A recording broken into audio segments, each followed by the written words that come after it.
Hello, everybody, and welcome to episode 11 of the Jets Nation podcast. I'm your host, Anton Kriening. We are joined by our Oilers correspondent, Cam Brackel. It's basically his pod now. We're just in it.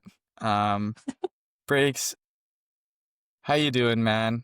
How's your week been? Oilers going 2-1 in your last 3 games. Big win over the Jets. I don't know how you feeling about your Oilers this week. All that really matters was the win over the Jets. So I got the bragging rights now. 2-0 in the season series. So no matter what, game. no matter what on the 8th, we got the season series. January 8th is the only game that matters. Who cares? We're going to be We boots got on the the season ground. series. So It's all been building up be- to that. We're going to be boots Hey. on the ground for it. yeah, you're gonna drive me to that game too. But yeah, nothing to complain about. McDavid 5 points.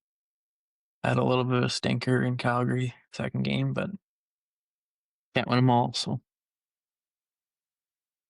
Yeah, well, kept his point streak alive against Edmonton. That was so funny, actually. We almost kept him off the score sheet. That was our one win of the game. And then, of course, pretty clean win off the draw. And yeah, right down to our end. Graham, how you doing, man? How's your week been?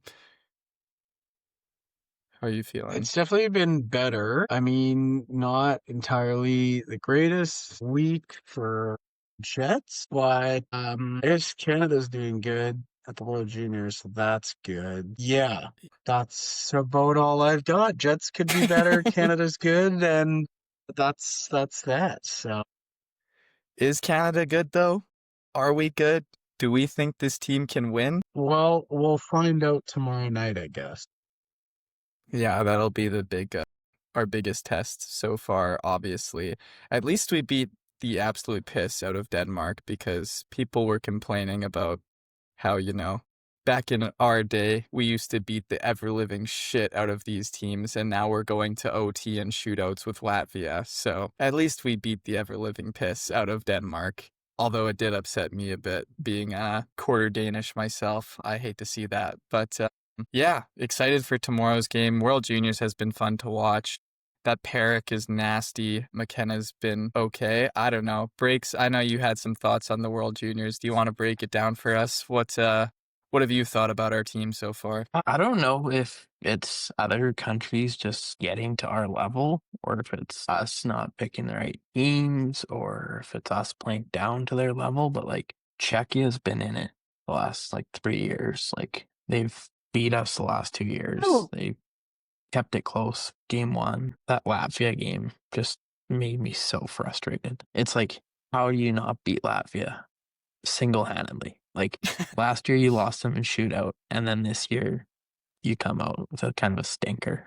That Haig went 1 for 9 on the face-off. McKenna had a game. Martone hasn't really popped out to me a whole ton. He hasn't taken over. Same with Misa. Misa doesn't have very many points. Yeah, other than him tapping guys on the butt and then fighting people in the lineups, but as our captain too. Yeah, that was a little interesting, but yeah, just no one's really when Bedard played and it was oh my God, he had 16 points in 4 games or whatever. He tied the record or whatever. No one's doing that this year. And Yeah. I thought Misa was going to be that guy, or McKenna would be that guy. But I know McKenna had a hat trick last night or whatever. We played Denmark, but it almost seems like Perrick is that guy this year. In my opinion, he's been by far and away the best player on Team Canada so far. yeah, I agree with that. But he's a defenseman. Yeah. It's you got to have those big guns up front, in my opinion. But I mean, Yeah. I thought that that Hage looks nasty. I don't know if he's got the points to prove it, but I mean, especially in that Denmark game, he made some unbelievable plays. I mean, McKenna hat trick was awesome too. But I was listening, Gordon Miller, or maybe it was Mike Johnson in the broadcast, was kind of talking about how much, I don't know if Misa, I think he was injured for a little bit, so maybe it's him kind of getting back into the swing of things. But I think he's been slowly progressing through every game. And I thought, Denmark is Denmark, but I thought he looked really good in that game. He had a couple of points, he had a goal for sure. But I thought he was really heating up in that game, which hopefully is good timing coming up to the New Year's Eve game with Finland. But Like my kind of guys that I've really liked, obviously Parrott's one. Thought Hage has looked really good. I mean, McKenna had a good Atchison. last game for sure, but that Atchison too, yeah. There's been some He's a definite bruiser. good I love him. things. Yeah, he's wicked. Yeah, he absolutely lit Anyway, up that one guy on Latvia. That clip did pretty well for us on our Instagram. Yeah, that was, or no, was it Latvia or was it Denmark? Does not matter. But I don't know. Bringing it back to like, there's no Bedard on this team this year, and nobody's really stood out. McKenna's got 7 points in 3 games. Hage has 6 points in 3 games, and then Martin and Perek are both third with 5. Just to throw that out there. But I also Like, but remember like, McKenna had 5 points against no, I know. Denmark. It's like I know. Bedard was putting up like 3 points a game. No, sorry. That was sort of just unrelated. I was just bringing that up. Yeah. What I was going to say was that like I also don't remember Celebrini like looking like all that when he was playing in the World Juniors. And so now look at him. He's going to be like the next Crosby in the league, and he's lighting up the NHL right now. So maybe it's not always still the only case gonna where make like 11 these and a guys half, are though. standing out. I No. wouldn't say that. But like you never know in terms of McKenna and stuff. Like, do you actually think that he's not going to be a superstar in the NHL based off of how he's performing right now? Oh, like he's still so young. Like he's just turned 18 years old, I think. Or Yeah. like, Yeah, and he's on got a to be 18 line, because he's wearing a visor. yeah, and on a line with Scheifele and Connor too, like playing with guys like that, he's going to look really, really good. I think he'll fit right in with what we're trying to build here. Yeah. Who You're is just gonna kick Velarde to the curb like that? fine by me as long as we're actually playing our prospects for once. He's gonna look great with Brad Lambert and Colby Barlow on the Moose Yeah. next I will year. not be Probably. kicking. We'll probably put him on the Moose for 5 years. Oh I will my not be God. kicking Gabe Velarde to the side. No, he has been very good. We should start off with the Oilers, but what I was going to say about the Jets is that our first line has been the one consistent this year and looked very good in our past 2 games. Seems like even they got more speed after that little Christmas break. But let's start off with the Oilers because 1, I don't really want to talk Jets, and 2, because the Edmonton Oilers are just a more interesting team to talk about right now.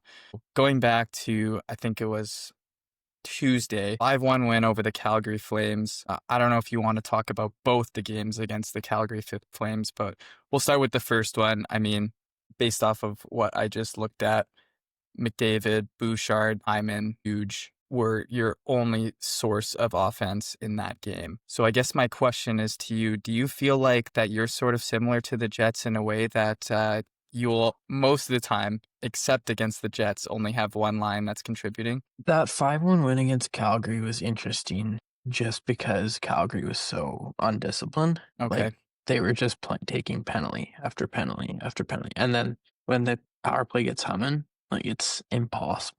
Like, yeah. So that's kind of what happened is I think Nuge scored the first one 5-on-5, or might have been on the power play. And then Calgary got one when it was just a wrister from the point off his chest and got past Ingram. And then from there on, Ingram was solid, but the Oilers were on the power play for half the game at least. They had a lot of power plays. Draisaitl, all 3 of Draisaitl's goals were on the power play. McDavid 5 points. Yeah. It's kind of a hard game to look at. Like it was just an undisciplined team, and the Oilers power play was humming. So that was kind of I love the game, but it was, those 5 guys just had all the offense. And then going into Saturday's game against Calgary, like it was a lot closer of a game, a lot tighter of a matchup. The Oilers did hit like 4 posts. Like we had chances, and Wolf was just unreal. But they came out with a narrow victory, 3-2. And then fourth line got scoring against the Jets. So I'm not too worried. I've heard Mangiapane's on the trade block though, so maybe he can go to Winnipeg and score some goals for you guys. That'd be great. He's got a no move too, and apparently he is willing to waive it in order to have a bigger role elsewhere, which is like kind of very surprising because, I mean, was it, he's 2 seasons, maybe 3 seasons removed from like a 36 goal campaign. Like he can play. He's a really Yeah. good player, in my opinion. So it's He kind of was weird he he was hasn't good. found a He was good in position. Washington too. Yeah. Yeah, He was so it's good in weird he kind of Washington. hasn't found a position like on the Oilers. Like I'm Yeah, surprised he because hasn't that slotted on top that line. Draisaitl line. Well, Rostovic's fits so well there, but even he's playing the third line right now. Like Savoy and Podkolzin are playing with Draisaitl right now because both of them have looked good in the top six. So it's just like, and like especially with that David Tomashek, like he was supposed to come in and be like a sniper for us, but like Yeah. there's just no role for him. Like the Oilers just have too many top six forwards or top six caliber forwards, and so he mutually terminated his contract with Edmonton, and he's back in Sweden. So Yeah, he just signed a deal today or yesterday, I think. today, yeah, we gotta get rid of a couple of those guys and maybe get some grit, some depth scoring. So I I think I told you early on in the year, I probably said it before too. Like, I think this is probably your deepest forward core you've ever had. oh So, yeah, I mean, going into a deadline, you've already kind of got Jari, who I guess you're hoping is going to be your number one guy. I know you mentioned you might want to yeah. get someone to have like competition, but You got I don't Pickard, like, man. I, It's You not got looking Pickard. like we need competition. We got Ingram who's been playing good, and Pickard just decided to You got be Pickard, prime trade. man. I think well, he's going to be your just by the starter from here sound, on out. I think that's going to be the guy to take you to the promised land. If I I've mean, seen anything, it's that's your guy, and I would just he ride did with win him. 6 in a row in the playoffs last year. So that's what he was looking like yesterday. Yeah, yeah, He was looking he is like, primed and well, ready. he was looking like prime Dominic Hasek or Patrick Waugh, Mark Hanbroder, honestly. It's Just kind of in funny time too, for because he has like Olympics too.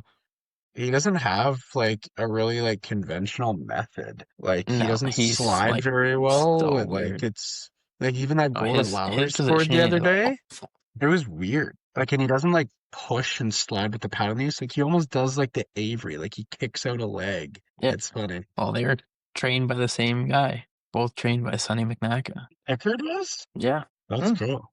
I didn't know Hmm. that. Where's No. Pickard actually from? Is he like from or Winnipeg. where in Winnipeg is he from? Do we know? I don't know that. No idea. Interesting. Okay. Hopefully anywhere but Transcona. Yeah.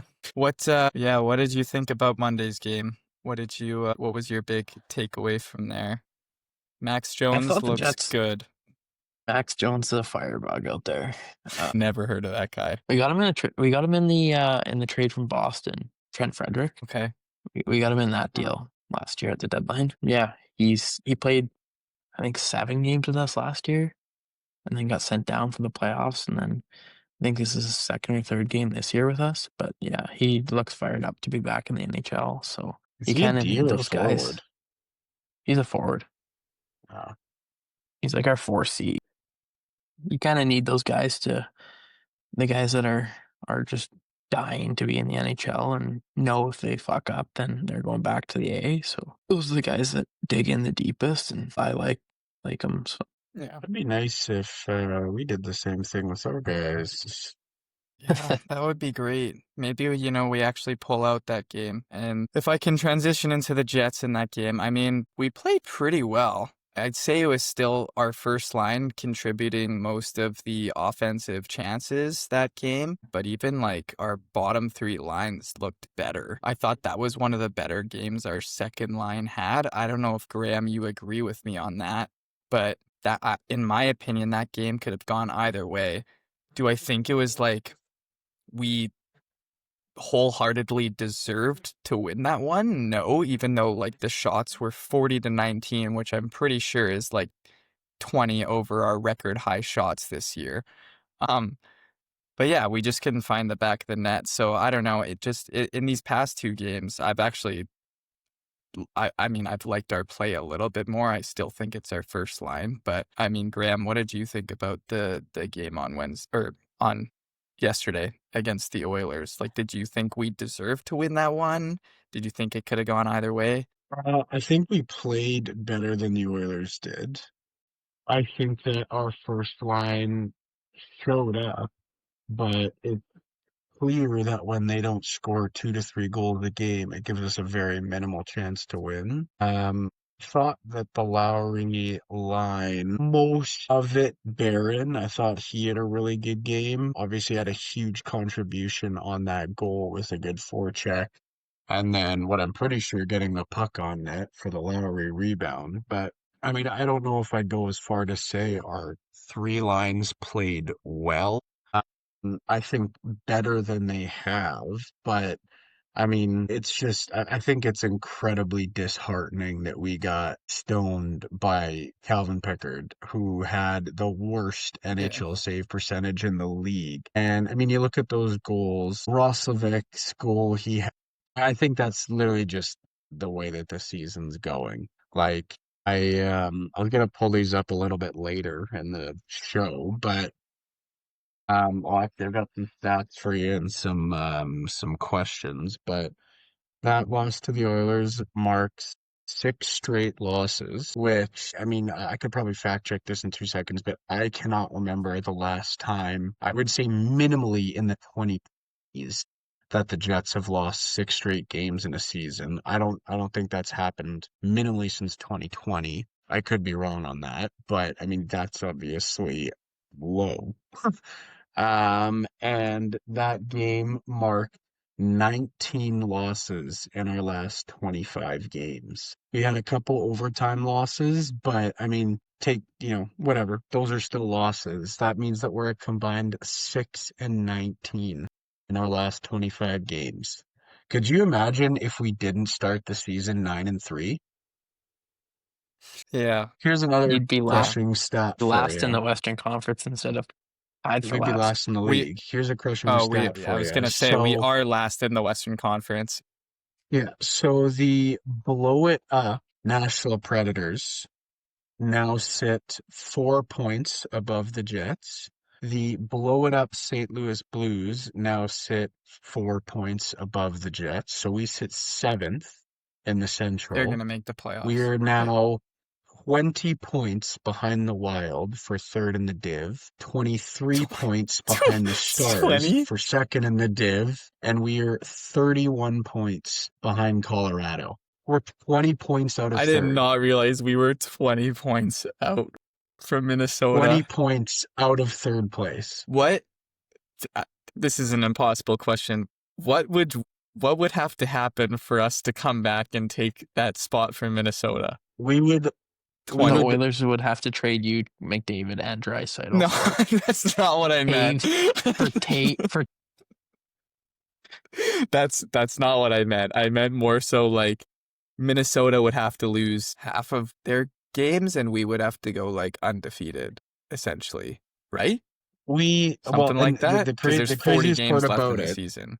No. The craziest part about it, which basically also just shows the alpha difference in the Central Division, is that we're 5 points out of fourth in the division, which means that third to fourth in the division is 15 points or Yeah. 7, 8 games. Yeah. Like, Well, and so again, I yeah, mean, the top three teams in the league right now are Minnesota, Dallas, Colorado.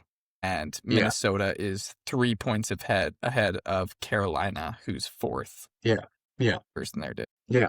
So, I mean, yeah, Doomed. we're not out of it to get fourth, but I mean, really, there's no chance at all, in my opinion, that we have of coming back to get third or second, obviously, in the division, which means even if we sneak into a wild card, we play Colorado debt. Or actually, I think the wild card two, you might cross over to the Pacific. But I mean, either which way, there's just wild card one, you'd cross over to Pacific because Colorado's probably going to win the Central Yeah. and they'll play the lowest seed wild card. yeah. Just So looking at anyway, just looking at the standings here. Or go ahead.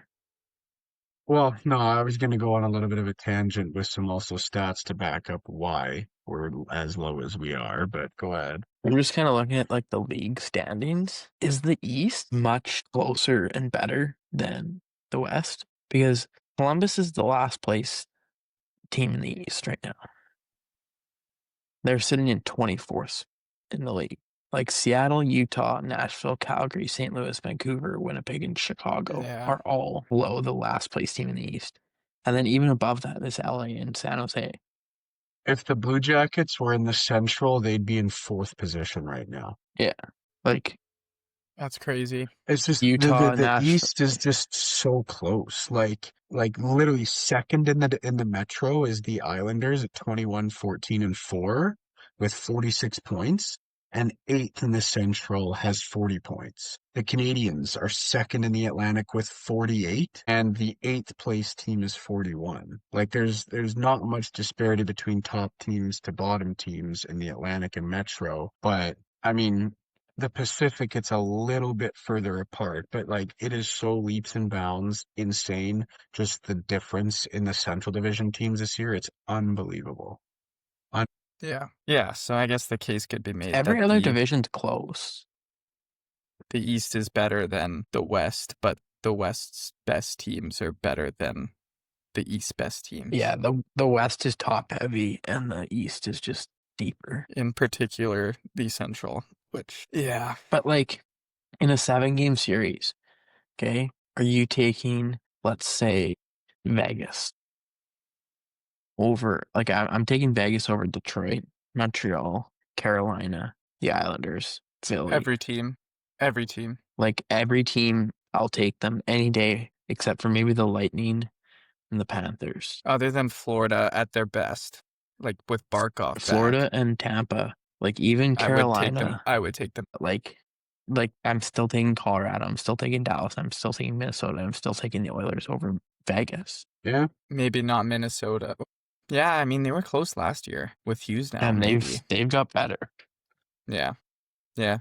Maybe. Okay. Yeah. Okay, well, it's time. I'm gonna do some blind resumes so we can figure out why the Jets are where they are in the division, okay? Player A averages 10 minutes and 26 seconds a night. Is this He all? Is has- this just going to be the pod every week? It's just these blind resumes of us. He averages Go 10 ahead. minutes and 26 seconds a night, 0 power play time, and he's played in 24 games. He's a -1, okay? Player 2 has played in 23 games. He averages 14.28 a game. He is a -14 and has 7 points. Which player is which? Cole Perfetti, player 2. Okay, who's player 1? What was the? Sorry, repeat the stat for player 1.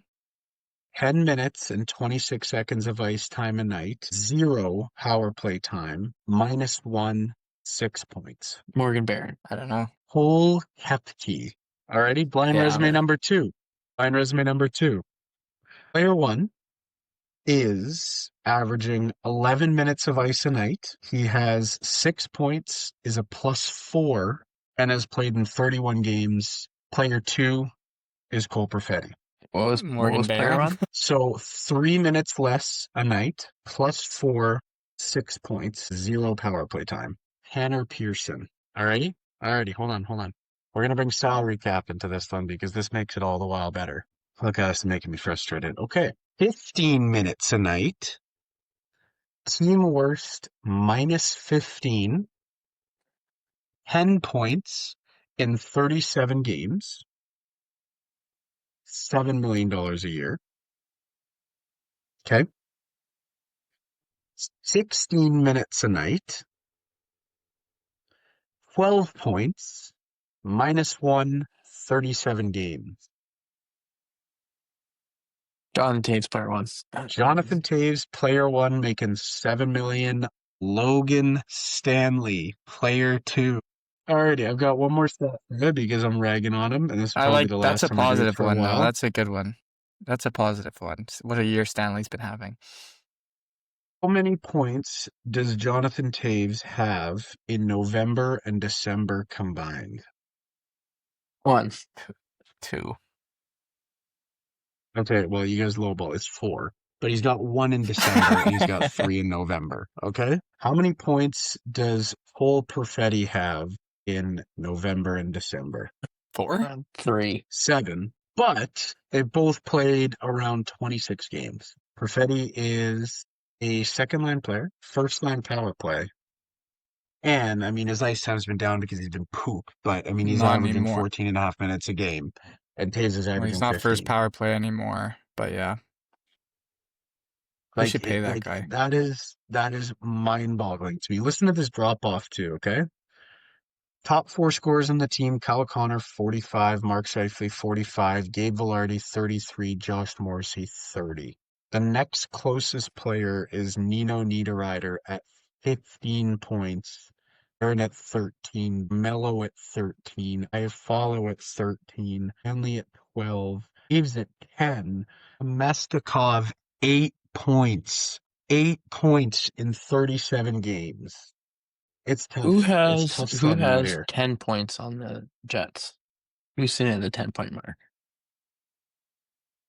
10-point mark is Jonathan Taves. Not So we bad. have In how one, many two, games? three. He's a minus 15. Okay, well, Tough sledding. it. But here's the I way I look at it. We don't have a chance to go anywhere in the playoffs. I think that's very clear, and I really hope management okay. knows that. We need to tank. I don't care if you get McKenna, if you get Verhoff, what it is. Just don't go into the abyss. Don't buy. Don't become that type of team.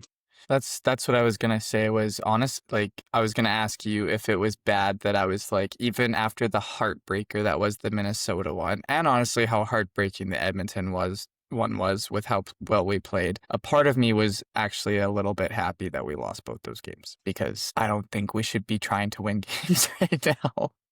I didn't realize we were 20 points out of the third spot. I don't think there's any chance we have. So yeah, Is that not unbelievable?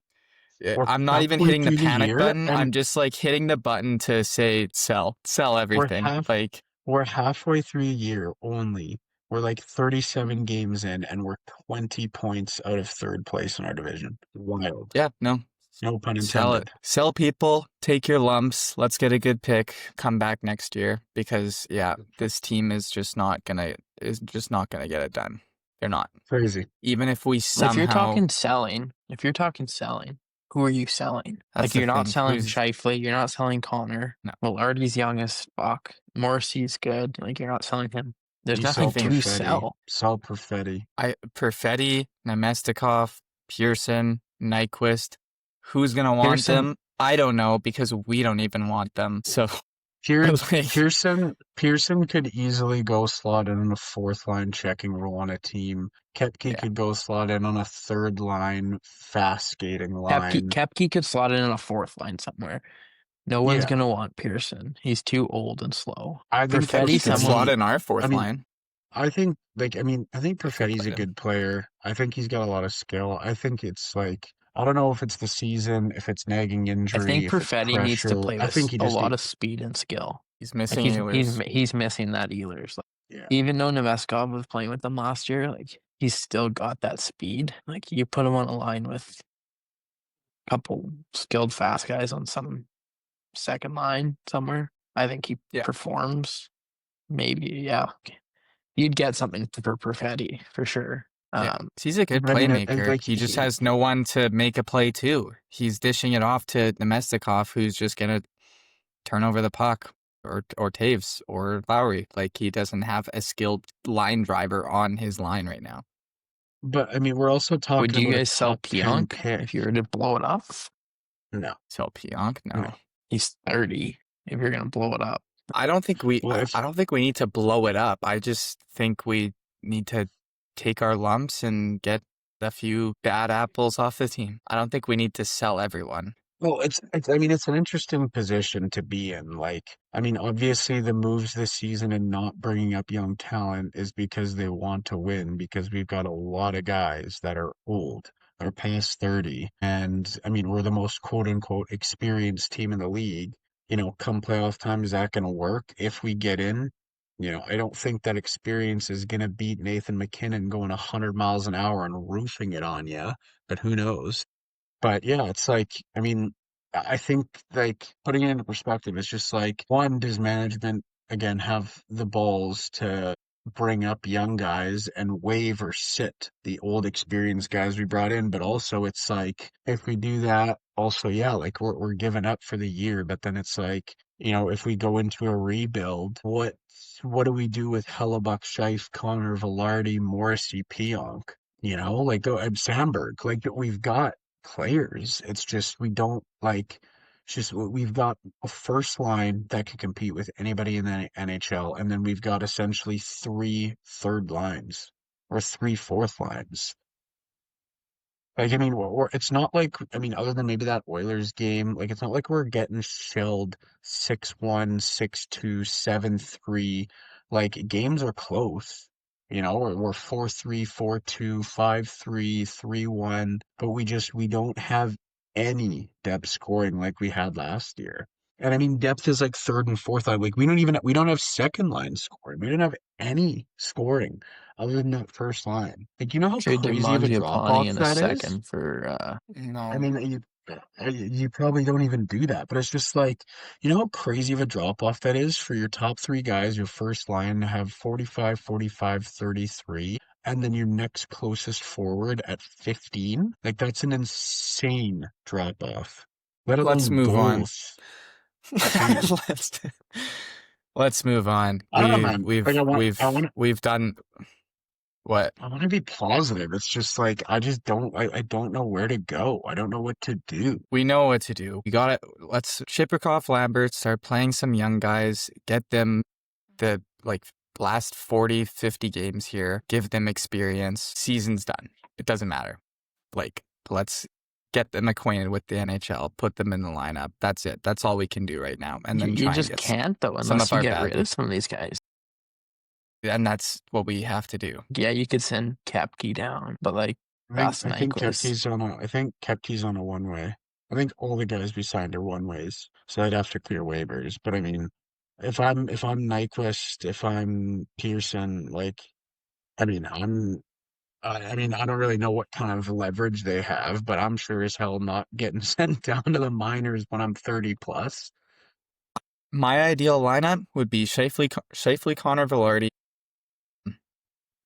Well, I guess not Nemestikov, Perfetti, Lambert, but I'll say that. Lowry, Nino, Iafallo, and then fourth line Barron, Kepke, Chipperkoff. That would be my ideal lineup. I'm not saying we have to play all our prospects, but those two would just be great. And then get Solomonson on D instead of Shen. That's it. And it seems so obvious, and we're not going to do it. We're going to try and make a move at the deadline this year, even though we're 50 points back, and we're going to try and make a run. I Because don't know, that's all I've seen. That's all I've known. yet to be It's, seen. But yeah, I really don't know the direction they're gonna go. I hope it's to be, I hope it's to be a seller, take the year. Obviously, it sucks that we're poop after a President's Trophy year, but yeah, like I mean, I think you give everybody in training camp next year an opportunity. You give Barlow, Lambert, Chibrikov, you give Solomonson, you give that Sasha Budamin, that Swedish defenseman we took this year.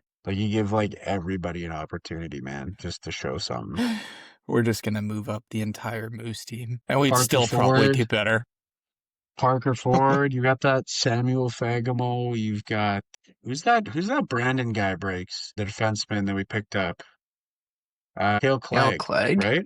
Cale Clegg, he's on the Moose. He was an NHLer, yeah, no? For the Kings? like 10 games when you meet. Oh, I thought he played like a season there or something. I think he was up and down, but yeah, he's been bounced around everywhere. Yeah, okay. Well, anyway, I guess looking Tell you what, forward. let's do this. Let's look ahead at our schedule and let's see, based on our schedule, if we should be sellers or buyers. Tomorrow we have Detroit, which they are first in their division. Thursday we have Toronto. Could squeak that one out. Saturday we have Ottawa, who I believe we lost to last time. Then we have Vegas, Edmonton, LA, New Jersey, the Islanders, Minnesota, Toronto again, Chicago, St. Louis, Florida, Detroit. I can keep going. I see us winning maybe 2 of these games. Again, No. I rag on them a lot. I think that we are going to be competitive. I think that we are going to, where am I here? I think we're going to beat Detroit, I think we're going to lose to Toronto. I think we're going to beat Ottawa. We're going to lose to Vegas and then beat Edmonton. Brackel said it himself. The Jets don't lose 3 games a year to the Oilers. I never They said win one that. of them. Yes, you did. I You said said it's that the hard to Oilers beat. never. I said it's hard to beat a team 3 times in one season. Okay, well, I thought it was Jets Oilers. So I say win, loss, win, loss, win. I think we're going to go 3-3. Sorry, 3-2 in our next 5. I'm Okay. optimistic. You And that are. keeps Is us. that being optimistic though? I would hate for us to be winning games right now. I mean, Hate it's it. 3 games, 6 points. It's not going to make that big of a difference. That's true. I say you lose to Detroit and Toronto and beat Ottawa. So lose, lose, I'll say win, the same lose, thing. lose. So 1-4. Detroit Oh, loss, right. Toronto loss, Ottawa win, Vegas loss, Edmonton loss, LA loss. So that would bring us to 7 wins in our last 31 games. That's about right. Yeah, I like And that. New Jersey's a wagon. You'll probably lose to them, even though they got crushed by Toronto 4-0. Are they a wagon? I've heard they've been playing like shit lately, even with Hughes back. They haven't been great. What's Edmonton's schedule looking like? Let's move on here. I've had enough. This Oilers Nation pod. We're changing the name. I'm getting new clothes. I'm so glad I got all this Jet stuff for Christmas. I don't even want to wear it. What's Edmonton's schedule looking like? Boston tomorrow, Philly on Saturday, Nashville, Winnipeg, LA, Chicago, Nashville, Islanders, Canucks, Blues. Yeah, you're going like 10-0. You're winning all those games. I'm not even kidding. I'm not even joking. You're going 10-0. We beat Boston. We beat Philly. We beat Nashville. We beat Winnipeg. You know what? We have I think you'll lose to Winnipeg. I think we'll get you that one. I'll give us that one, please. I mean, that's the just one. McDavid, Draisaitl off games, and we still won. So we're ready for the fire when I'm in the house. Yeah, but I think we're gonna get that one. I have a good feeling about that one. Are we gonna make a bet on that game or what? I think we'll figure out something. Let's move on to what comes out tomorrow. Quick hitter. Shout out to Cam Hanna. He wanted me to put a little hate on the Jets for you guys and put some respect on the Oilers. He texted me last night saying, "Hope you're doing a podcast and tell the boys that the Jets suck." So shout out to Cam What Hanna. a beauty. Good guy. Great guy. He's a Jets fan though, no? He's an Oilers fan. He is too? Oh my God, man. What's his excuse? Just another smart Cameron. He's lived in Alberta before. Okay, that's fair. Okay, let's move on to hopefully happier things. Hopefully we've all got it. Our lineup projections for Team Canada's Olympic team. Go ahead. Sorry. Can I bring up one thing? And this will be probably a quick conversation, but just because people on our channel have been blowing up our comments about this. What did you guys think about that Latvia hit against Canada, the one that he got kicked out for on Perek there? Do you think he should have got kicked out for that game? Do you think he should have got 2? Do you think he should have stayed in the game? I think soft. I think it was soft too. I think that's just like obviously just how the World Juniors is. You touch a guy on the head and you're getting kicked out, if not suspended. So do I think give him a 2-minute minor and call it a day? Yeah, I agree. Especially just because Perek was fine, right? If he stays down and he's hurt for a bit, I think then that builds it up a bit more and he deserves to get kicked out. But Perek was perfectly fine. I also he did leave his feet on the hit too, so that was also kind of dirty. But it wasn't anything that bad. He just caught him in the chin a little, so. There was no blood. He wasn't hurt. In the NHL, that's a 2-minute minor. Yeah. Do you guys think the World Juniors should sort of take a step back from that, and not kick guys out for head contact? It's always going to be like that with international refs.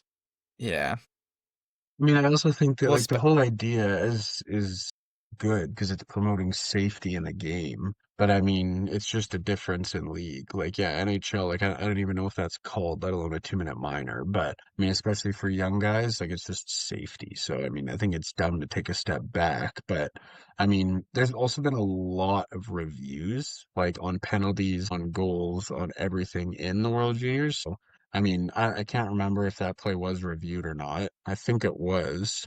But yeah, I mean, like, I don't have any issue really with it because it's promoting safety. But I mean, it's just a Yeah. yeah matter of in a different league. I don't think that it's called that way. Yeah.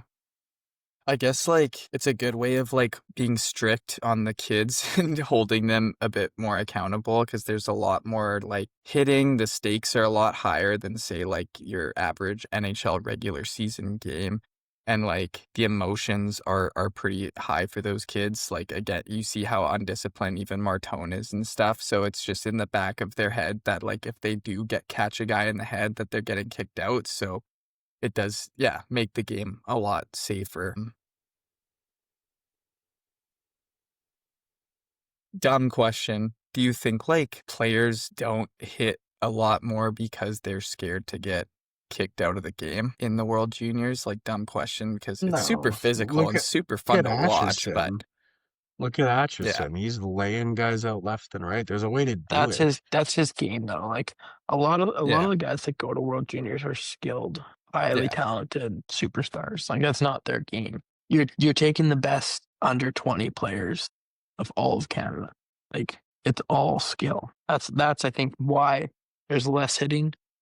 I don't think it's that they're scared. I think it's just so much skill that it's not their game and they're not used to it. But Yeah. I could be completely wrong. No, I agree with that. Do you This is also another dumb question, but do you think that the game is getting worse for how much more skilled it's getting compared to how physical, like compared to 10 years ago, how physical the World Juniors were compared to now? I don't really notice much difference. I mean, in the physicality, but I don't know. Like you're gonna have your odd like big hit, like the double D on. Like each Atchison's gonna that Atchison hit on Latvia is gonna be posted for years, just because like there's not a whole ton of it, and there hasn't been a whole ton of it ever. Like Yeah. I don't know. I just don't think that's what the World Juniors. But I think the World Juniors showcase your talent, showcase your skill, Yeah. represent your country. Yeah. I agree. Okay. Well, let's move on. I might edit this a little bit more just to make it look a bit better, but whatever. This is fine. Okay. Can you guys read this okay? I can't really see it. If you can zoom No. in, that'd be good. How's that? Yeah, I Go can a see little that bit better. further and then just scroll down. Like zoom in a little bit more and then just like yeah, and then just Like scroll up to the this? top and we'll just take it. Yeah. Then we'll just take it one line at a time. Okay. So I made this like a week ago. I think I'll just keep it the same. But I think this is what I would like to see these starting lineups be for my team. Or this is what I think it'll be.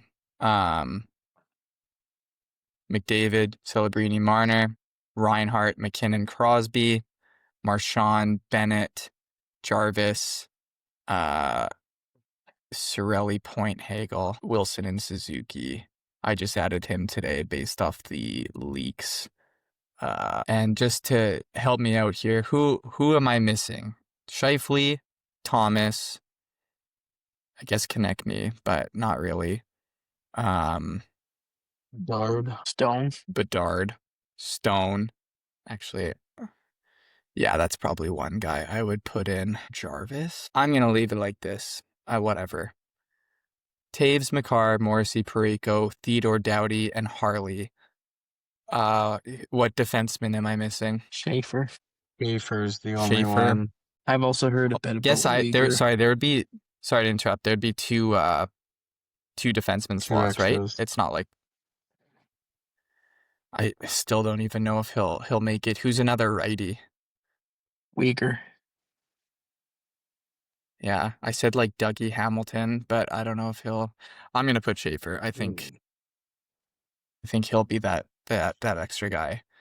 And then I have Binnington, Thompson, and Hill as my goalies. Are there any other, like, Wedgwood, I think Blackwood. I think Blackwood or Blackwood? Hill. Well, I Okay. And then this is what we'll just do with projected lineups. I just made this for fun, but this is what I would like to see the lineups be. I got Bedard. I don't think he'll make it after the injury. And then I got Stanley on my wing here, of course. I think I could probably love take that. Celebrini out and maybe move Stanley up there. I think him and McDavid would be really, yeah. And then this was my D pairings here. But yeah, anyways, and then the goalies are the same. So breaks. We'll start with you. What do you see the first line looking like? McDavid at center with Reinhardt and Marner on the wings. With Reinhardt and Marner. Yeah. So you think Marner's going to play left? Aren't they? Isn't Marner a lefty? Marner the No. righty. No. I can also Just leave it like that. Just leave it like that. For right now. Crosby, Yeah, okay. Crosby, McKinnon, Celebrini is what I have. I have Hagel, Point, and Jarvis, but I do think Stone slots in for Jarvis because of injury. But I think if Point. Jarvis is going to be healthy, then he'd be a better fit there. But Okay, so maybe put Stone? Jarvis / Stone. Yeah, put Stone. I think We can only take one. yeah, give me Stone. Okay. And then Marchand, Suzuki, Bennett is the fourth line. I guess, would you have Bennett in the middle? I have Suzuki in the middle right now. Okay, so you have Bennett playing right wing then. The And wing. then Marchand. Okay, and then your two extras. Wilson and Cirelli. Okay, so just looking at this here, would you move these lines around now after, like, you know, he's right-handed, he's left-handed, almost always a centerman too. What? Like, do you actually think that the lines will start like this? I don't know how the lines will start. Like, you got to play them together. But, like, I know Marner and McDavid played well together in Four Nations. They were playing with Point, who's also another centerman. Celebrini, Crosby, and McKinnon are all centers. Like, Bennett, Suzuki are both centers. Like, everyone's going to be playing different positions. Like, you can't there's not enough good right wingers to have like 4 right wingers. Like, people are going to be playing different positions. Yeah. So I think something like that is how it'll go. Yeah, I could Like, also maybe. see like Reinhardt playing left here too, and like Point being here, and then you have. Yeah. Well, last year it was Point, McDavid, and Marner was the line. Was that the line? Yeah. Interesting. Yeah. Huh. Okay. Point, McDavid, and then it was Crosby, McKinnon, Reinhardt, right? I think so. On yeah. the second. Because Yeah. Hagel and Cirelli played together in Four Nations. Yeah. Yeah. That much I know. Interesting. Okay. Well, whatever. We'll move on. But okay. What are your D pairings? Taves and McCarr. Shocker. Morrissey, Theodore. Interesting. Okay. Pull offensive defenseman. Yodi, Parayko, and then Schaefer and Harley as the extras. Okay. Well, I highly doubt they'll put either of. Maybe him on. No, they won't put him on lefty. But whatever. Okay.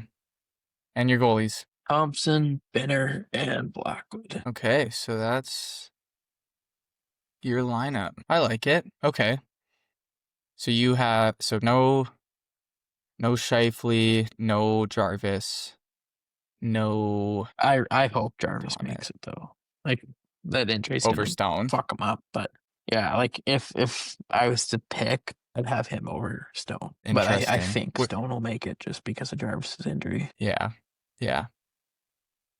Well, like Stone was good last year, and he's a good net front guy. So I just thought so much slower. Yeah, that's why I thought like for mine, I think I had Stone off because Wilson's having such a good season, and like he can also bring like physicality and stuff, and so yeah, and like he does a lot of the same things that Mark Stone does. But interesting. Okay, I guess this is. Oh, did I do this twice? Roster. Graham, who do you got? Got the same two first lines. McDavid centering Marner on the left, Reinhardt on the right. I've got Crosby centering Celebrini on the left, McKinnon on the right. I've got Scheif centering Hagel on the left, Point on the right. And then I've got Suzuki centering Marchand and Jarvis. I love this. Thank you. Couple Winnipeg guys. Okay, and then My two extras are Bedard and Bennett. Oh, Tom Wilson. Oh my God, yeah, Bennett's no Tom Wilson, and yeah, Bennett wasn't even on here.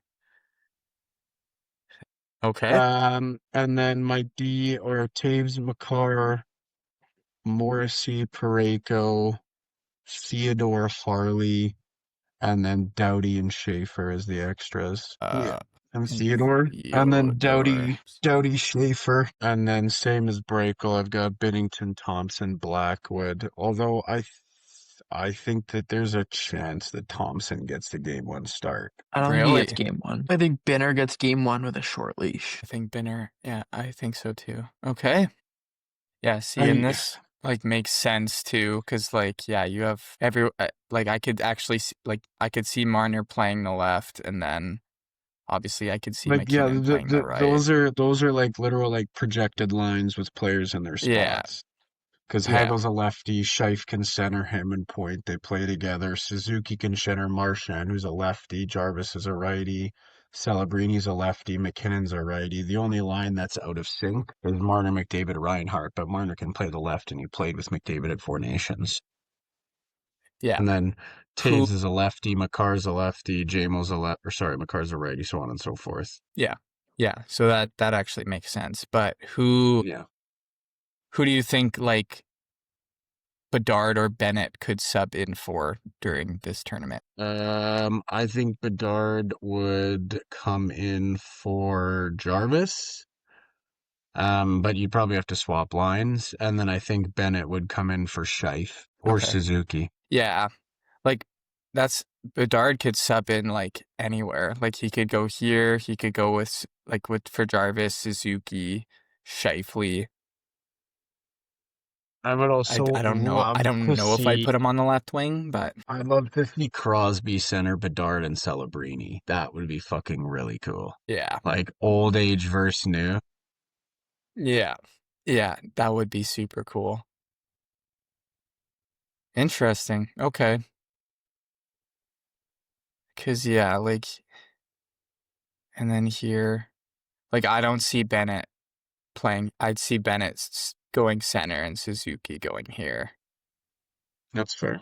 And then Suzuki had 2 talks tonight after getting leaked about making it. Yeah. Yeah, that's crazy. I did not have Suzuki on mine, but now I have him as my extra guy. They beat Florida 3-2 tonight in overtime. Yeah, I really don't know. I'm excited for that list to come out. There's going to be so many people upset tomorrow. I wonder what time it's going to come out at. Like, I wonder if it'll get leaked in the morning or if it'll be like a big announcement like afternoon. It'll probably be like afternoon or like evening or something. What's like, is there a Hockey Night in Canada game tomorrow? Probably. What would that be? Like a prime time? There's games all day. They start at 12:30 Eastern. It'd be cool if they did like TSN broadcast or something. So it's like 1 by 1, like for an hour at like, I don't know, 12 p.m. or something. You could like it'd be like a show. That'd be cool. Like they sort of do for like the draft or something like that. I don't know. I would watch that, but probably not going to do that. Okay, well, best of luck to you both then tomorrow. I like both the squads. I think, yeah, there's going to be. Scheif makes it, man. I really, really hope he does. He deserves it. I do too. I just don't think he will, especially if Suzuki's in now. I think it was either him or him, and I think that might do it. Why Wilson? Why is everyone so high on Wilson? Scheif is a more impactful player, has more points at 5-on-5, has more points total. He's way bigger because he's in Canada. I mean, How many Wilson, how many goals? the only reason that people want Wilson is because he can play a fucking rough game. Scheifele can hit people too, not as hard, but like, why would you want someone to come in, play 2 minutes, literally muck it up with people when you can have an impact player? Like, I'm not saying Wilson isn't a bad player, but it's just I think Scheif provides so much more value, personally. How many goals does Scheif have? I agree. 18. Wilson has I agree with that.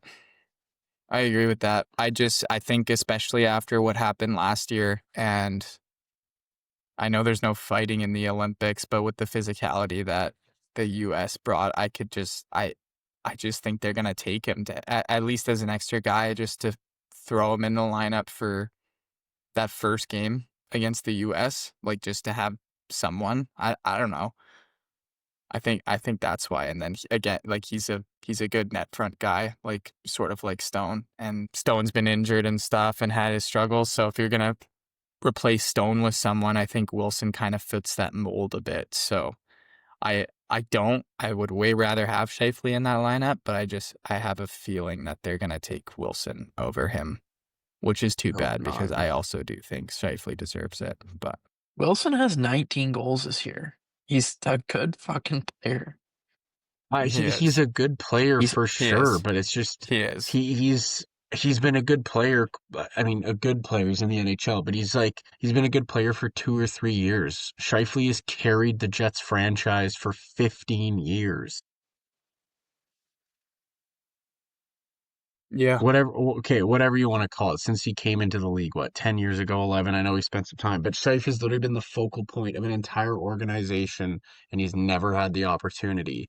He's the guy, my opinion, but I'm also biased. Well, So Wilson fits a better role in a bottom six. there isn't even I'm a just bottom six. Like your bottom I six mean, is second and first liners. yeah, but like So Bennett, is every other Marchand, team's, other than Wilson. like France. No, I know, but like that checking line of like Bennett, Wilson, Marchand, like that kind of grouping. You need one of those. You can't have four first lines. I mean, you can. the US does. The US does. And what does that do for them? A loss every year? I mean, They should they have gave won us a last year. run. They gave us a Yeah, fucking they should have. run.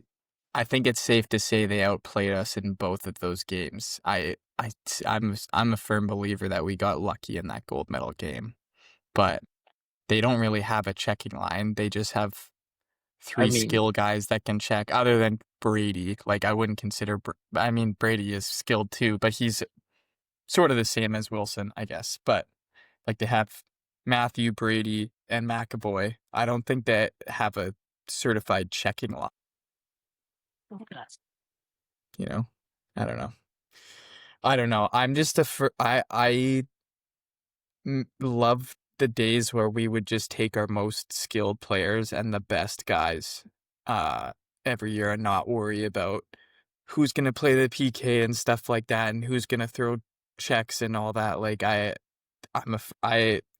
miss the days when we would just take the most skilled players. And again, like not to say that Wilson isn't a but skilled still, player, like not but even like in like 2010, like you had those like Bergerons and shit for PK. Even though they were top guys, they're still the PK guys. true. Like that's kind True. of what we're getting here. Just not as big of a name anymore. But Well, I mean, True. like, who do you think could not PK without Tom Wilson in the lineup I'm or not whatever saying it he's there is? to PK. I'm not saying that he's there to be a power forward. Okay, so do you think Look at Kyle Bennett's a Connor power last year. forward? Look at Kyle Connor last year. He didn't fit in Yeah, a and bottom six role. They That's like scratched him because he was irrelevant. In Four Nations, he was garbage. Same with Jack Hughes. Jack Hughes was fucking awful in Four Nations last year. They just couldn't Yeah, and it scratch bit him in the Jack butt Hughes. because they subbed in Chris Kreider, a net front guy similar to Wilson, over Connor. I wouldn't say Wilson's That didn't a net work front out very guy. good. what? I would. Like Wilson's just a straight up power forward. He's probably one of the best power forwards in the league. Him and Kachuk. Yeah. So I yeah, don't consider Wilson as skilled as the Kachuk brothers, though. But I don't know. I mean, he's got more I goals than just Scheifele. That's true. Where are those goals coming from? Is my question. Doesn't matter.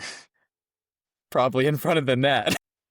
no, it doesn't even matter. Like, I mean, I'm not saying Tom Wilson's not a good player. It's just like, why would you literally only select a guy to do one thing? What's And that and one and thing then? the entire conversation around why you bring Tom Wilson is so he can go muck it up and hit people against the US. Sure, he can still score, which is great. That's fantastic, but they're not going to use him in that role. They're going to bring him in to hit people once we play the USA. Why would you select a guy to do one thing for one game? He's got 19 goals, Graham. He's a good skilled player. I don't know what Okay, you're okay, saying. but One you're not, thing. you're not listening to me. Yes, could he play on the first line and score goals? Yes, absolutely, he could. But that's not the reason. The whole buzz around why Tom Wilson even has a chance at this team is for grit and hitting and grime once that US game comes. There's been no conversation of Tom Wilson playing on a top line because we need him to score goals or impact the game that way. Can he do it? Yes, but that's not what they're going to use him for. So why would you bring one guy as a sub or one guy in a Okay, fourth well, line what role would you bring to do that Scheifele one for? thing? What would you To bring Scheifele score, for? to set up Okay, so power play. you're gonna bring him for one thing. He's never making the power play. Offensive He could possession make a time. power play too. Yeah, maybe a power play too. Same with Tom Wilson. I think that Scheifele would be picked for a power play unit before Tom Wilson would. I firmly believe that. I don't think that that's crazy to say. I You got actually don't know about that. McDavid, Crosby, McCarr, McDavid, McKinnon, Crosby, McCarr, I actually don't know and about maybe you that, put Graham. Reinhardt in front of the net. I think Wilson would have a better chance of making the power play on Team Canada than Scheifele would, because we already have guys in those spots. But if we took You got Wilson, like we'd stick him Marner, in you front got of like the net. Marner and Celebrini who can play those like skilled like wall positions with like Morrissey. You put Suzuki in the slot, and then maybe like I don't think Wilson would make a power play, but I also don't think Scheifele would either. I'd agree with that. Like Marner, Celebrini, Point, Morrissey, and Taves would be like a power play too. I mean, I don't know if either one of I us are don't going to know. win this. I think that it makes way more sense to bring Scheif. And I mean, if you want to call it the old boys club too, like Scheifele deserves to be there. He was the snuff at Four Nations. He's been a snuff before. He deserves to be there over Tom Wilson. That is my 2 cents. I'm That's not saying biased, he of course, doesn't because I'm a deserve to be Jets there, fan, but but he deserves to be what there do, more than Tom Wilson does. what are you guys saying you're missing with the Jets and saying, we should blow it up because we're missing this depth scoring and grit in your bottom six. That's what he's No, bring. That's what. we're not missing grit in our bottom six. Oh, that's what you guys have We're been missing for missing 3 years. we're missing scoring is what we're I missing. don't know Would about Tom that. Wilson be I'd good on say our second Nino. line right now? Sure, he would be good. But if we had Tom two Wilson. Scheifele's, he would also be on that line instead of Tom Wilson. Like, we're not missing grit and grime. We've got Adam Lowry, we've got fucking Tanner Pearson, we've got Cole Koepke. Doesn't matter. Those guys can muck it up. We've got Morgan Barron, Barron. They can Nino, be gritty. Iafallo. We need scoring on the Barron Jets. and Lowry are your only kind of grit guys. Barron and Nino who? and Iafallo throw the body around pretty good. Barron and who? Barron and Lowry. Okay, so why is Tanner Pearson getting playing time then? To be a scorer? I don't know why he's getting playing time. I think everyone's asking that question Because he's an experienced, gritty fourth liner. That's why he's getting because he's a playing time. slow old fourth liner. Yeah, because I that's wouldn't why say they're putting him on the team, because he's slow and old. No, because he's on there because he's experienced and supposed to be gritty and get in on the forecheck and muck it up. I'm I not wouldn't say saying he's good Pearson's at it. gritty. I'm just saying that that's why he's there. Yeah. That's Well, that's fair. we'll leave it at this before me and Graham start getting into a heated argument because we love to do that. And I would just like to say one last thing on this subject, in that, like, I think why I was scared last year was because the US was more skilled than we were. And I just think that we need to match that skill with more skill. And that's sort of where I'm coming from with this whole thing, is that we need to take, I don't want to say our best players, because I don't think Wilson's a bad player or worse than Scheifele, but I just think, like, they're such a skilled team up front, and we don't, and we need to match that, and we need to bring our best possible players, because we were playing behind most of last year. I don't even think that US was more skilled than us last year. I mean, like, both teams are disgusting, but yeah, I don't know. I don't know. My I my think we my got hope and my outplayed. thought is that Scheifele should be on that team over Tom Wilson. Will that happen? Probably not, because that's the way things go, but that's my thought. I think he deserves to be there. I think he's the better player. I think he can play a bigger role. Finito. Okay. Well, I guess we'll see what happens. We can leave it at that, and then we can have these conversations after the Olympics when we get dusted by USA. Whoops. I can't wait we'll have for a heated Seif to make argument. the team and have. Can't wait for Seif to make the team and have fucking 29 points in 6 games. Like, If do you he guys has 29 points at the Olympics, if he makes the team and has 29 points, I will buy you anything you want Scheifele related. do you guys actually think that we'll win this year against Team USA? Yes. Yeah? Yes, 100% yes. I think that they're way, I mean, if you want to, like, for recency bias too, like this season, I think there are way better Canadian players in the league right now playing at a higher level than there are American. I would agree with that. I also I'd think say we have Ottinger is going to be the McDavid and starter by the end of the Olympics for the US. Ottinger? Is that what you said? maybe. I don't know. I don't know about that. We'll see. I don't know. Let's not even argue about that right now. Right, I think Yeah, I'd McDavid's going to say get healthy scratched. That's my hot take. I think McDavid gets healthy scratched. That would be a hot take that you have. I think Team USA is a lot deeper of a team than we are, but we have McDavid and McKinnon. And then I disagree. well, actually not sorry, hold on. I think we're deeper offensively. We have a better offense. But, like, their D-core and their goaltending is better than ours. Maybe that's I mean, our you think goaltending looks pretty you think fucking their good this D-core. year. Yeah, I mean, that's hard to say Mackenzie with how well Binnington Blackwood's played last year. Mackenzie Blackwood's 14-1 with a .930 save percentage. But you're telling me you wouldn't rather have Hellebuck, Ottinger, and Swayman or Demko as your 3 goalies over Binnington, Thompson, and Hill? Or Blackwood, sorry. Yeah, I don't Dude, know if it's Werenski, Hughes, Oh, their D-core's way McAvoy, better. Fox. It's not even close. No, their D-core's way better. Fox is kind of booty cheeks this year, in my opinion. You had him Oh, over he's been Morrissey like a week ago. Fox? He's also been injured. Yeah. No, I didn't have Okay, him there. Hughes, maybe you McAvoy, just brought him Werenski, up. Fox, Slavin, Faber. Say it again. Hughes, McAvoy, Werenski, Fox, Slavin, Faber. Like, Slavin and Faber are going to have to try and shut down McDavid or McKinnon. Well, actually, here, I'll say one thing. If Drew Doughty gets a single game at the Olympics, then by far and away, the U.S. team is way better D. I think it's no. I don't know what's your hate about. Drew Doughty, what? So their last pair is Slavin and Faber, and ours is Harley and Theodore. I mean, I guess money doesn't matter, but I mean, Harley's a $10 million defenseman. He's the second best defenseman, almost. I mean, no, he's not in the category of Heiskanen yet, but I mean, he's there. He's good. Theodore's a really good defenseman. I'd say that Theodore is probably more like he's got a better. I'd say Theodore's. I guess Faber's pretty young. I'd take Theodore over Faber on my team. I think, but I'd take Harley over. I'd take Harley over Slavin. You're also taking Scheifele over Wilson. Like, that's just not. I know you're just rage baiting. That's just not a crazy take at all. Hey, we'll see. Faber over Theodore is or Faber's a pretty hot take, I feel like. I think that's I don't crazy. think so. Slavin is the best defensive defenseman in the NHL, and He's having I a would down year, take him over Harley. but he has been. McAvoy's the second best defensive defenseman in the NHL.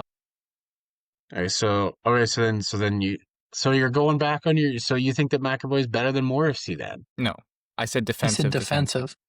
Oh, okay, I still sorry, think they said second best it's defenseman.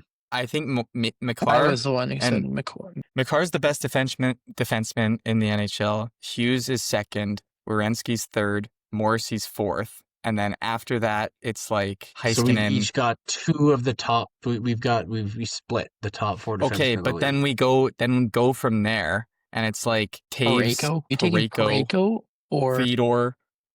I would take Fox, although times a I million. also think Fox has been quite poor this year. he's just coming back from injury? So I mean, so Today is was his first Parayko, game. but Yeah. I don't know. Okay. Well, whatever. Their decor is much better. I think our offense is much better, and I think goaltending especially is up this in the air season. this year. Yeah. you guys are Yeah, just you convinced me on that. pro-America. Especially you guys have Like, you guys have Matthews just got, is- you guys aren't Canada fans enough. no, you guys convinced me on the offense. I think our offense, especially this year, is much better than theirs. With how bad of a season Matthews is having, Eichel's still good. Hughes is fine. Dating Tate He's McRae. obviously having a really good year, but yeah. Is Kachuk? Kachuk's playing, right? He just started Matthew? skating yesterday. Matthew or Brady? Matthew just started skating yesterday or the day before. Yeah, so like Yeah. he hasn't played all year. And he's in but a non-contact jersey still. that's again why I just think we should take our most skilled offensive players, because we're gonna have to beat them with like 5 goals if we're gonna win. We have to, and we're gonna have to get around this decor. Well, I mean, not necessarily. We beat them deep in the overtime now, right? 3-2, 2-1, 3-2, 4-3. Yeah, I know we did win. This has been Anyway. fun. Well, let's see tomorrow, and then we can continue this conversation at our It's New gonna Year's be Eve fucking party. Tom Wilson too. I It's- know it's gonna yeah. be Tom Wilson. Our New Year's That's party is what just gonna be pains us me. screaming at each other, isn't it? They took fucking Yep. Wilson over Shifley. You fucking kidding That's- me? Happy New That's what Year! it's gonna be. That's what it's gonna be. Man. Okay, well, yeah, interested to see tomorrow. I'll obviously get these posted at some point tomorrow as well. Good luck to Team Canada tomorrow and throughout the rest of the World Juniors. And here's to a shitty Jets week. A good Go Jets Oilers. week. A good Go Jets Oilers. week. Yeah. Bounce back. Go Oilers. We're cutting it off here? Did you guys have anything else to talk about? I'm good. I'm good. You don't want to talk movies for a bit, Graham? We can if you want. Oh, what the hell? Sure, we can talk movies for like 5 minutes here, but All right. okay. I'm out. Appreciate it, Peace, man. breaks. See you tomorrow. Deuces. Deuces, buddy. Okay. Well, I mean, I know we're fresh out of Marty Supreme and we just saw this together, so I pretty much know all of your thoughts already. But if you want to share it for our listeners, again, fresh out, so, you know, we haven't had much time to think about it, but initial thoughts after the movie, what did you think?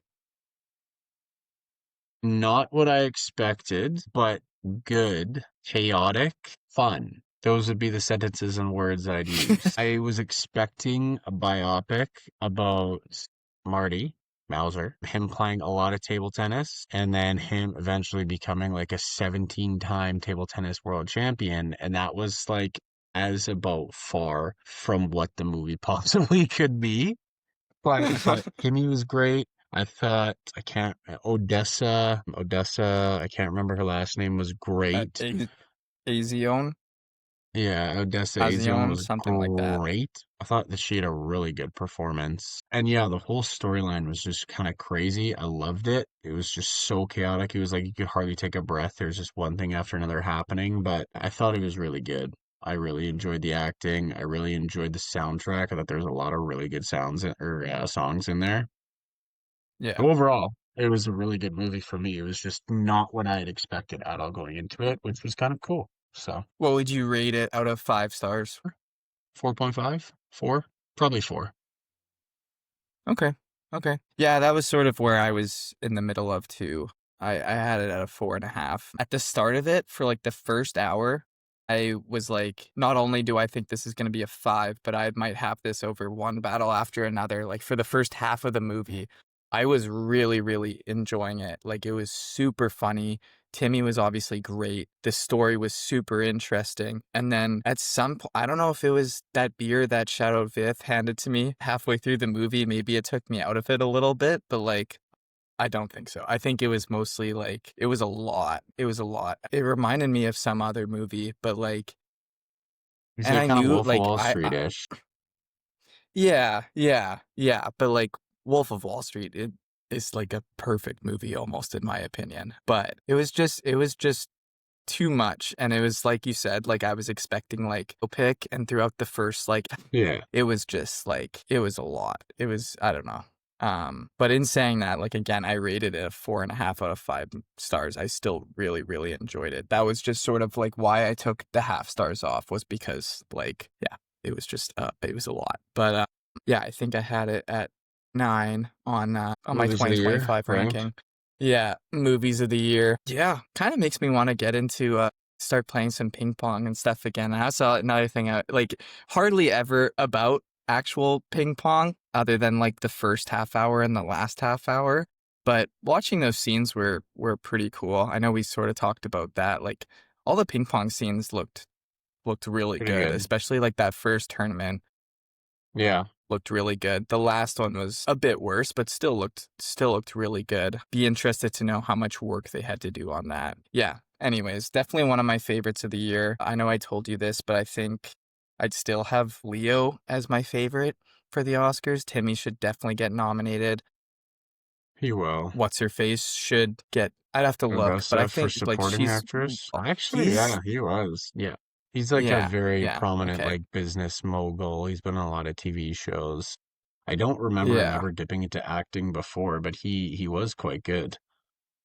Yeah. Well, obviously that was like a perfect role for him, being the business guy and whatever in Uh, the movie and all that. And he was also pretty funny. But yeah, I mean, Gwyneth Paltrow was okay. I don't know. I wouldn't consider her like a standout role. And then Tyler, the Creator, was obviously very funny and very good in that. he was really good Gavin, too. yeah, Gavin made a great point in that he was kind of like playing himself, but he played himself very well. Like, um, Yeah. yeah, he did a great job. So yeah, anyways, I'm excited for. There was this other movie supposed to be coming out on Christmas Day called No Other Choice. I'll talk about this for just like a minute here. That was supposed to come out on Christmas. That's from Park Chan-wook, who did Old Boy, which is highly considered one of the greatest plot twists of all time. You should definitely check it out. It's really good. And then The Handmaiden is another highly rated one as well. I'm going to watch that before I see that one. But we didn't get it in Winnipeg on Christmas Day, so I'm just scrolling, reloading Cineplex pretty much every day now to see if there's showtimes for that. I know Anaconda came out on Christmas. Might go see that. Probably not. SpongeBob movie was apparently decent. There's a few like adult jokes in there. Might go see that. Probably not. But yeah, and then on New Year's, we've got the Stranger Things finale. I don't think we talked about Volume 2 at all. This would be the podcast to do that. We didn't like it. I don't think anyone really liked it. Do I think that that episode, The Bridge, deserved to be the now lowest rated episode of the series? Do you? Yeah? You think that was worse than Yes. the Callie episode in season 2? Damn near close. They both Wow. deserve to be. I didn't I think it was just the that bad. I mean, well, I think it's perspective and it's like that's what I'm looking for. I guess like timing and also Yeah. anticipation. Like, Yeah. I don't know how many years or months or whatever it was there was in between season one and season two, but also that's season one and season two of a 5 season show. They've had 5 years and $500 million to make this the greatest last season in show history, barring like Breaking Bad, Game of Thrones, whatever you will. And I mean, like some of the writing in the show compared to what's going on in those 3 episodes, it was like night and day, or they forgot how to write, or it's just, it's not a $500 million product and a 5 year timeline. Like, it just doesn't make sense, those 3 episodes. I mean, even though the first four were good, I don't think that they were great, but I think that they were miles beyond these last three. So it's just Yeah. very, very, very weird that, like, I mean, it's always hard with that much anticipation and hype to live up to it, but it's just like, even if they gave us not brutal writing and like more than making 11 a side character and bringing back arguably one of the most hated characters in the show, and just a whole whackload of stuff that doesn't make sense. Like, I understand they're trying to set up everything and make it for the final episode, but it's like, how are you going to fit everything that you need to fit in order to give fans and viewers and watchers what they need into 2 hours and 8 minutes based off what those 3 episodes left you? It just doesn't make a whole bunch of sense to me. But I mean, I Yeah. guess we'll see tomorrow. So So you're kind of on the side of like you think that this package of volume 2, these 3 episodes should be lower rated than like that one. Like you think like that's what made The Bridge so bad, is what like this package and the lead up to that episode also yeah, I think that this brought is the us.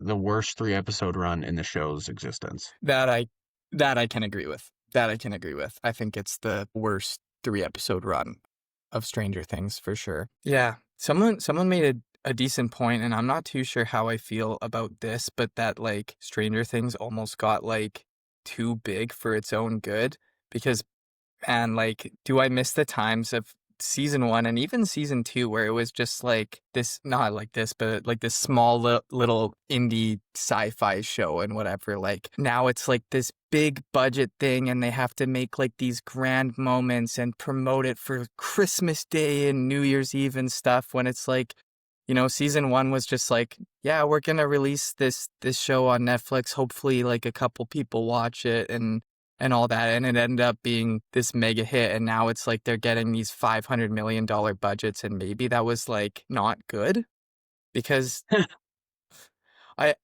don't know, it's just it's crazy, like you just sort of touched on, they're getting these $500 million budgets for this show, and in these past 3 episodes it's like, I better see $400 million of that budget in the final episode, because Lord knows I haven't seen it yet.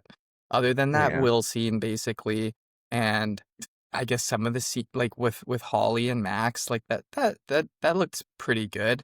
And like Vecna's lair that got revealed in that last episode, like that Yeah, looked that pretty was cool. cool. But like the one scene in particular I'm thinking of is like the running up that hill scene with Max and Holly looked absolutely terrible. And I know I've said that to you a million times, but like they had the blueprint from it from season 4. Could you not just copy and paste that? Why did it look so much worse than it did in season 4? It makes no sense Yeah.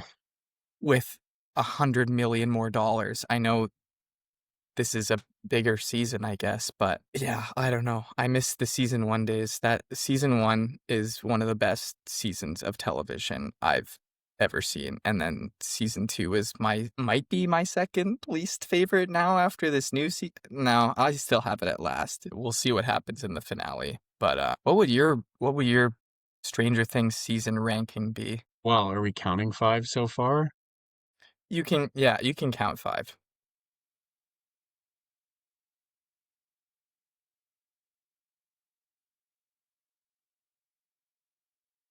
1, 4, 5, 2, 3. You have 3 as your lowest. The whole Russian scientist Hopper dying, not that just didn't really make a whole bunch of sense to me. Interesting. I Okay. didn't really get into that. I feel like you and most people would agree on that. That's the lowest rated season, and I'm kind of surprised with that. I thought 2 was worse. I at least thought the vibes in season 3 were pretty cool. Like the mall production design was really cool, and that last I episode, the guess. Battle of Starcourt, was pretty cool. I loved the vibes of it, but that was also like the biggest spin from what the show was in season. Like it was like a completely different show, Yeah. which I can understand why that led people the wrong way. But yeah, that I think everyone and their dog can agree that Russian subplot was pretty bad. But yeah, I would have it the same as you, other than I would flip season 2 and season 3, and I think that's a pretty hot take. But that's just my opinion. So yeah, I'm excited for the finale. I'm also I'm still excited for the finale, even after these 3 episodes, less so after what I've just seen. Also nervous that they're gonna fuck it up. And I have a feeling that they're gonna be too scared to kill anyone off. And that's what they need to do. I I Again, in think these that 3 they'll be episodes able to do it. that, I think that they they'll, will. yeah, I think They have so. to. They have to. With Who's how your pick? people have been speculating for when did the last season come out? 3 years? 3 I years think it ago? was 20, I thought it Who's was gonna 2020, I thought it was 2020. Is it that long? Is it I thought it was 2021? 5 years. Maybe it is. Regardless, people have been speculating. People were speculating in season 4 who's gonna die and stuff. And as showrunners, you have to know what the audience wants. Yeah, they don't want Yeah. Steve to die, but they do want Steve to die because they've been talking about it nonstop. Anyways, to answer your question, who do I think is going to? I think the worst one, but the best one would be Dustin. I think everyone's talking about Steve, but if Dustin went to make the sacrifice play and was, Eddie's protege and he's everyone's favorite character, maybe some people would think Steve, but I think that one would break a lot of people's hearts and also be surprising. Holy shit, they actually had the balls to do that.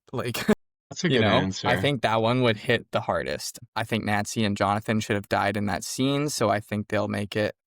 Other than that, I don't really know. I'll ask you. Who do you think is gonna go? Well, I think that, I mean, there's a lot of different things that make sense, but I don't think Elle's gonna die because, I mean, I think that would be cruel. Her entire life has just been trauma and terrible. She deserves happiness. I do think Dustin is a really great pick, but that would be very ballsy. But I think that it makes the most sense is because Vecna and Will are connected, Yeah. and also I can literally just picture Will making the ultimate sacrifice. Their bodies are connected. He kills Vecna, and then it's a Tony Stark, where it's he's about to die, and then it's just Joyce in the background.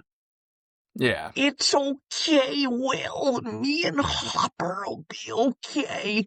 You can go now, Will. I just picture that voice. Yeah. What happened to her too, man? She was so good in season 1, and Winona Ryder, she's a Really amazing good actress, actress. and she's Yeah. has not been great. Her voice is just hilarious. I At think least in what's the gonna show. happen, I think that's gonna be a Harry Potter treatment, in that he's gonna go to the woods to sacrifice himself, and Vecna's gonna kill the Horcrux, but then he's gonna make that'll be the big scene where everyone they're gonna build up that he's gonna die and sacrifice himself, and Joyce is gonna be oh my god, there's that whole thing of I trust you to do your own thing, and so Will's gonna be trust me, Joyce, I'll do this, and then it's gonna be him, he's dead and stuff, and then he'll come back to life, and Joyce will be oh thank God, thank God. I think that will be what happens. I think Steve will be a big tease too, because in when Jimmy Fallon interviewed the Duffer Brothers, he set up these Funko Pops on the desk, and he had Steve in front of basically all the kids, and then pushed him over the edge, basically implying that Steve's gonna sacrifice himself for these kids. And I'm they wouldn't do that if he was actually going to die. So I think that'll be another moment, like I just said, where Steve will kind of sacrifice himself, but then he'll come back up from the mountain or off the cliff or something like that, and reveal that he's actually alive. Yeah. Yeah, I think Dustin will go. Mike and Elle are safe. If Hopper dies, like, I don't care because they've teased it like 5 times now. So it's like, okay, either kill him or don't. I really don't care anymore. Joyce is safe. Who's the bearded dude who was basically He's like the honestly, Amazon driver? I know, he's kind of irrelevant to the whole story. He'll probably die. He'll probably die, and I don't think anyone will really care What either, about even if Rock the and Duffer Robin? brothers think he will. I You think think she's Rock and safe. Robin's safe? Yeah, I think she'll have her life with Tammy, that nobody knows who she is other than Steve, but she was, for whatever reason, in that room. Who else is there? Lucas and Max are safe. Maybe Lucas sacrifices himself for Max? I I could don't see even know that, what they're gonna maybe. like. What are they gonna do with Max? Like, she's in a wheelchair. Is she even like? Is she even Just- gonna be in the episode? Like, are they gonna wheel her in? yeah, And like, is she in the yeah, back of the truck? exactly. They're gonna wheel her into the Upside Down, and Lucas is just gonna push her around. I'm ready to fight. Yeah, I don't know. I don't know. That's a great question. I have no idea. She can be I think providing moral Callie will support. die. Anyways, whatever. To your point, I have no idea how they're gonna fit all of this into 2 hours. But I guess we can talk about it on the next pod. Yeah. Yeah, sweet. Okay, well, our longest pod yet, almost 2 hours. Well done. Yeah, I guess Happy New Year's to everybody. Have a good day tomorrow. Have a good night, and we will see you in the new year. Happy New Year.